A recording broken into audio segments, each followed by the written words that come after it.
प्यारे मसीही भाइयों बहनों, माता पिता, आज हम समस्त कलीसिया के साथ मिल करके परम पावन त्रित्वा का त्यौहार मना रहे हैं।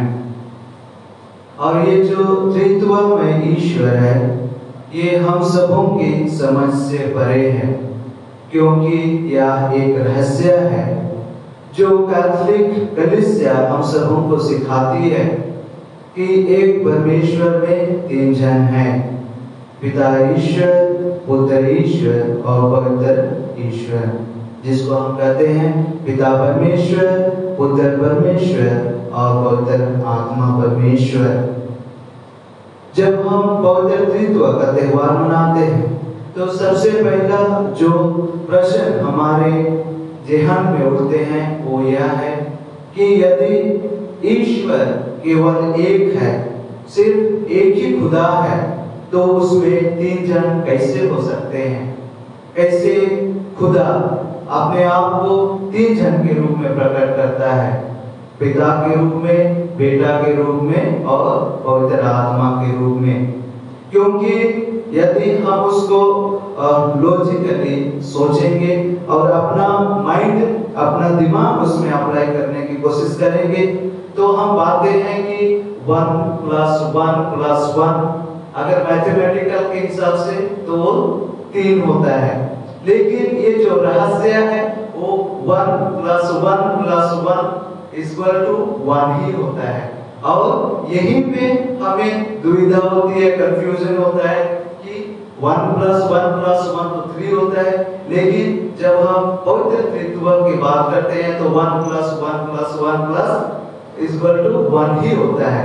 तो ये जो रहस्य है, ये ना सिर्फ बच्चों को लिए बल्कि जो हम पुरोहित लोग हैं या कलीसिया के जो बड़े लोग हैं या इस शास्त्री जो थियोलॉजियंस लोग हैं, उनको भी इस रहस्य को लोगों को बताना, लोगों को समझाना थोड़ा कठिन जान पड़ता है, क्योंकि ये रहस्य है, इसलिए हम इसको पूरी तरह से नहीं समझ सकते हैं, हम इसको पूरी तरह से नहीं जान पाते हैं। इसलिए जो कलीसिया का जो परंपरा है, विशेष करके जब फर्स्ट काउंसिल हुआ, महासभा हुआ नाइसिया में 325 में, तो उन्होंने हम सबों को ये जो एक परमेश्वर में तीन जन है, पिता, पुत्र और पवित्र आत्मा, उसको बताने की कोशिश की। उसके बाद में फिर काउंसिल ऑफ कॉन्स्टेंटिनोपल, उसमें ये अफर्म किया गया, ये धारणा मान लिया गया कि एक परमेश्वर में तीन जन है, और उसके बाद में इसको एक डॉक्ट्रिन के रूप में, एक डोगमा के रूप में हमारे समक्ष प्रस्तुत किया गया। तो ये जो त्रित्व में ईश्वर है, उसको हम अपने साधारण दिमाग से नहीं समझ सकते हैं, लेकिन हम उसको अपने जीवन के लिए अर्थपूर्ण बना सकते हैं। अपने जीवन के लिए हम उसको एक आयाम बना सकते हैं, क्योंकि पवित्र त्रित्व हमारे विश्वास का आधार है, हमारे विश्वास का एक महत्वपूर्ण बिंदु है या आयाम है। एक बार एक छोटी सी बच्ची जो संडे क्लास अटेंड कर रही थी, तो पुरोहित आता है और उसको पूछता है कि ट्रिनिटी या परम पवित्र त्रित्व क्या होता है? तो उन्होंने जो हम सबों ने सुना और हम सबों को बताया गया था, वही चीज बोला कि एक परमेश्वर में तीन जन हैं, पिता और पुत्र और पवित्र आत्मा। तो पुरोहित ठीक से नहीं सुना और वो दोबारा बोलता है उस बच्चे को कि आप उसको क्या बोले, मुझे कुछ समझ में नहीं आया, कृपया आप दोबारा उसको बोलिए। तो वो बोलता है, वो बच्ची बोलती है कि ठीक है, आपको समझ में नहीं आया तो कोई बात नहीं है, क्योंकि ये जो पवित्र त्रित्व है वो रहस्य है, वो आपको भी समझ में नहीं आएगी और हमको भी समझ में नहीं आएगा।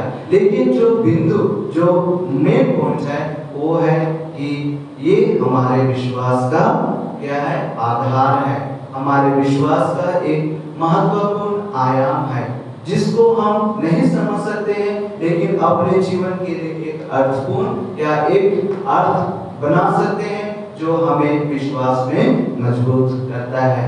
और इसी त्रित्व में ईश्वर को आज के पाठों के द्वारा हमें बताने की कोशिश की गई है। पहला पाठ जो हम विधि विवरण ग्रंथ से सुने, उसमें व्यक्तिगत ईश्वर उस खुदा के विषय में चर्चा की गई है। इजरायली प्रजा अब बबीलोन एक्साइल में है, निर्वासन में है। वहां वे लोग ईश्वर के कार्य पर मनन चिंतन कर रहे हैं। वे ईश्वर ने उनके लिए क्या किया उसके ऊपर मनन चिंतन कर रहे हैं, और तब वे उसकी जो जर्नी, जो यात्रा थी, उसको मनन चिंतन करते हैं और वे सोचते हैं कि हमारा खुदा के जैसा कोई खुदा नहीं है, क्योंकि उन्होंने बहुत सारे राष्ट्रों में से हमको चुना, इस्राएलियों को चुना और उनको मिस्र की गुलामी से प्रतिज्ञा देश की ओर किस तरह से लेके गया। कभी उन्होंने आतंक दिखाया, कभी उन्होंने विपत्ति भेजे, जैसे मिस्र में विपत्ति भेजा, और कभी उन्होंने चिन्ह के द्वारा, जैसे आग के द्वारा, बादल के द्वारा, खंभा के द्वारा, कभी चमत्कारों के द्वारा। जैसे वे मरुभूमि में थे तो ईश्वर ने मन्ना खिलाया उनको, जब वे लाल सागर पार कर रहे थे तो उन्होंने उस चमत्कारिक रूप से वो समुद्र को दो भागों में बांट दिया। और इस प्रकार से जब वे युद्ध में गए तो ईश्वर उनकी ओर से खड़ा हुआ और वे विजय पाए, और उसके बाद में वे अपने प्रतिज्ञा देश या अपने निवास स्थान पहुंच सके। इसलिए उन्हें कहा जाता है कि ये धारणा मान लो कि केवल एक खुदा है, और हम सभी विश्वास करते हैं कि केवल एक खुदा है। और जो हम दूसरा पाठ सुने जिसमें रोमियो के नाम संत पौलुस के पत्र से सुने, उसमें पवित्र आत्मा के विषय में बताया गया है। और वो पवित्र आत्मा से जब हम प्रेरित होते हैं तो उस खुदा बाप को जो हम पहला पाठ में सुने, उसको हम अब्बा पिता कह सकते हैं, क्योंकि बिना पवित्र आत्मा से प्रेरित होकर के हम पिता को अब्बा नहीं पुकार सकते हैं। इसलिए हम सब जो विश्वासी हैं, जो त्रित्वमय ईश्वर में विश्वास करते हैं, तो हमें हमेशा पवित्र आत्मा से प्रेरित होना है ताकि हम खुदा को अब्बा कह सके, और अपने जो भाई बहन है एक दूसरे के साथ हम पवित्र आत्मा से प्रेरित होकर हम अपना जीवन जी सके। और जो सुसमाचार हम संत मत्ती के सुसमाचार में सुने, जिसमें मिशन कार्य के विषय में बताया गया है। लास्ट संडे हम लोगों ने असेंशन का पर्व मनाया, पेंतेकोस्त का पर्व मनाया, और पेंतेकोस्त के दिन में पवित्र आत्मा प्रेरितों पर उतरा। और उससे पहले जब असेंशन का दिन हुआ तो यीशु मसीह अपने शिष्यों को कमान देते हैं, और पेंतेकोस्त के दिन में भी वो बताते हैं कि तुम पिता, पुत्र और पवित्र आत्मा के नाम पर बपतिस्मा दो और उन्हें प्रभु का अनुयायी बनो। तो हम ये जो त्रित्वमय ईश्वर के विषय में जो हम मनन चिंतन कर रहे हैं, तो तीनों एक हैं, तीनों समान हैं और तीनों एक रूप हैं। जैसे हम कहते हैं कि एक हमारा एक परिवार होता है कि नहीं? एक परिवार होता है, उसमें अलग अलग लोग होते हैं, माँ बाप होते हैं, भाई बहन होते हैं, रिश्तेदार होते हैं, लेकिन उन सबको मिलाकर के भी हम सिर्फ एक ही परिवार कहलाते हैं। हम नहीं बोलते हैं कि मेरा माँ बाप का परिवार, चाहे तो मेरा भाई बहन का परिवार, लेकिन हम बोलते हैं ये हमारा परिवार है, मेरा परिवार है। उसी तरह से हम साधारण रूप से समझ सकते हैं कि जो भी कि एक परमेश्वर में तीन जन है, लेकिन ये तीनों क्या है? एक ही आयाम है, एक ही श्रोता है। और इसको हम इस तरह से समझते हैं, जैसे फादर ने शुरुआत में कहा कि जो पिता ईश्वर है वो रचयिता है, वो दुनिया की रचना की, वो दुनिया की सृष्टि की।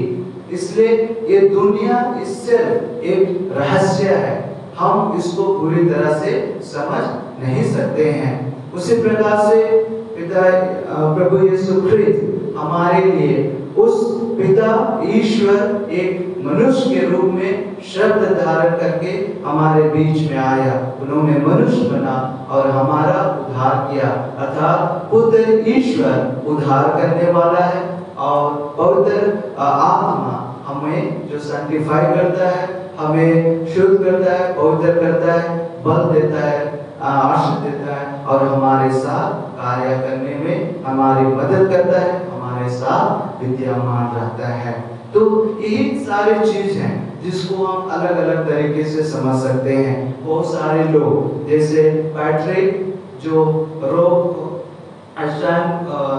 रोग लिव्स होता है ना, एक पत्ता होता है, उसको बताते हैं कि जो भी कि उसका एक स्टेम होता है और उसमें 3 अलग अलग पत्ते दिखते हैं, लेकिन वो तीनों पत्ते एक ही हैं। उसी प्रकार से और श्री जो हम यहाँ पे देख रहे हैं, ये कैंडल है, इसको बताते हैं और कहते हैं कि ये जो कैंडल है जो भी कि एक है, लेकिन इसमें लाइट भी है, सेप भी है और इसके पास हम जाएंगे तो हमें गर्मी भी लगती है। उसी प्रकार से जॉन मेरी बयानी हम सबों को बताते हैं कि एक जो ये पवित्र त्रित्व है वो किसके समान है? सूरज के समान है। सूरज जो सन है वो पिता है, उससे जो किरण निकलती है वो पुत्र है और जो हम उसकी जो गर्मी या उसकी जो तापमान को हम महसूस करते हैं वो पवित्र आत्मा है। लेकिन ये सारे एनालॉजी, ये सारे समानता सिर्फ हमको कुछ अर्थ बताते हैं, लेकिन ये संपूर्ण अर्थ नहीं बताते हैं, क्योंकि जो व्यक्ति और उसके बीच में जैसे पिता का पुत्र के साथ क्या संबंध है, पुत्र का पवित्र आत्मा के साथ क्या संबंध है, पिता और पुत्र का पवित्र आत्मा के साथ क्या संबंध है, पुत्र और पवित्र आत्मा का पिता के साथ क्या संबंध है, ये सारे चीज को हम नहीं समझ सकते हैं पूर्ण रूप से, लेकिन हम ये इसको अर्थपूर्ण बना सकते हैं। तो प्यारे भाइयों बहनों, जब आज हम परम पावन त्रित्वमय ईश्वर का महापर्व मना रहे हैं, तो हम त्रित्वमय ईश्वर को अपने जीवन में जगा दें, क्योंकि हर चीज की शुरुआत हम त्रित्वमय ईश्वर से करते हैं। मिस्र की शुरुआत हम बाप बेटे और रूह कुदुस के नाम से करते हैं, उसकी अंत भी हम बाप बेटे और रूह कुदुस के नाम से करते हैं। जो भी हम साक्रामेंट देते हैं वो भी पिता त्रित्वमय ईश्वर के नाम से देते हैं। जैसे बपतिस्मा जब हम देते हैं तो हम कहते हैं पिता पुत्र और पवित्र आत्मा के नाम पर मैं आपको बपतिस्मा देता हूँ। जब आप शादी का संस्कार ग्रहण करते हैं तब भी हम पिता पुत्र पवित्र आत्मा के नाम पर आपको आशीष देते हैं, ताकि आप दुनिया में फलो फूलो और फैल जाओ। इस प्रकार से त्रित्वमय ईश्वर हमारे विश्वास का आधार है, हमारे विश्वास का केंद्र है। इसलिए हम उसको अपने जीवन में कार्य करने दें, अपने जीवन में उसको जगह दें, ताकि हम पिता से प्रेरित होकर के, पुत्र से बल पा करके, पवित्र आत्मा से उजाला पा करके हम हमेशा विश्वास में आगे बढ़ते जाएं। तो आइए आज हम ये विशेष आशीष कृपा के लिए इसमें सब बलिदान में प्रार्थना करेंगे।